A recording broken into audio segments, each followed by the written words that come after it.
വളർന്നു. അവർ ശക്തിയായി ആ ബിദ്അത്തിനെതിരായി ഇവിടെ പോരാടുകയാണ് ചെയ്തിട്ടുള്ളത്. പ്രിയപ്പെട്ട സഹോദരങ്ങളോട് ഞങ്ങൾ ഇപ്പോഴും പറയുന്നു, അല്ലാഹുവെ മുൻനിർത്തി ഞാൻ നിങ്ങളെ മുമ്പിൽ പറയുന്നു, ഞങ്ങൾ ഈ പറയുന്നതും ഈ സംഘടിപ്പിക്കുന്നതും പ്രവർത്തിക്കുന്നതും ഇവിടുത്തെ ഒരു ലോകമാന്യത്തിന് വേണ്ടിയല്ല. അല്ലാഹു പരിശുദ്ധ ഖുർആനിൽ പറഞ്ഞു, ലിതകൂന കലിമത്തുല്ലാഹി ഹിയൽ ഉൽയാ. അല്ലാഹുവിന്റെ കലിമത്ത് ഇവിടെ എന്നും നേരെയായി നിൽക്കാൻ വേണ്ടിയാണ് അല്ലാഹു സുബ്ഹാനഹു വ തആല ആ കലിമത്ത് ഇവിടെ എന്നും നിലനിർത്താൻ നമുക്ക് തൗഫീഖ് നൽകുമാറാകട്ടെ. നിങ്ങളെല്ലാവരും പ്രത്യേകം ശ്രദ്ധിക്കണം. തമാശയല്ല, അള്ളാഹുവിന്റെ ദീനാണ്. ഈ ദീന് കൊണ്ട് പന്താടുമ്പോൾ, ഈ ദീന് കൊണ്ട് കളിക്കുമ്പോൾ നമുക്കത് നേരിടാതെ സാധ്യമല്ല.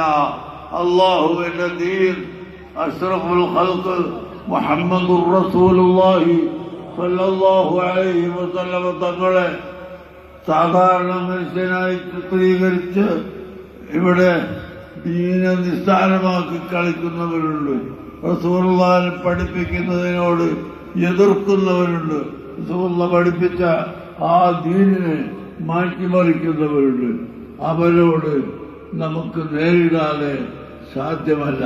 ഞങ്ങളിവിടെ സമസ്തകളുടെ ജമിയത്തുലമ, ഞങ്ങളുടെ പൂർവികന്മാരായ മഹാന്മാർ സമസ്തകളുടെ ജമിയത്തുലമയിൽ പ്രവർത്തിച്ചു വന്നത് ഇതേ ഒരു അവസ്ഥയിലാണ്. ഈ രാജ്യത്തിന് ഒരിക്കലും ദോഷം വരാതെ, ഈ രാജ്യത്തിന്റെ അഖണ്ഡത കാത്തു സൂക്ഷിച്ചുകൊണ്ട്, ഈ രാജ്യത്തിന്റെ ഐക്യതയും ഈ രാജ്യത്തിന്റെ സമാധാനവും എല്ലാ മതങ്ങളുമായുള്ള മതമൈത്രിയും സൗഹാർദ്ദവും നിലനിർത്തിക്കൊണ്ട്, ഇന്ത്യ രാജ്യത്തിന്റെ ഭരണഘടന നിലനിർത്തിക്കൊണ്ട് തന്നെ അതേസമയത്ത് മുസ്ലിം സമുദായത്തിന് മുസ്ലിമീങ്ങളുടെ ആശയം ഇവിടെ നിലനിൽക്കണം. അത് എന്നും ഇന്ത്യൻ ഭരണഘടന അനുസരിച്ച് തന്നെ ഞങ്ങൾ ജീവിക്കുമ്പോൾ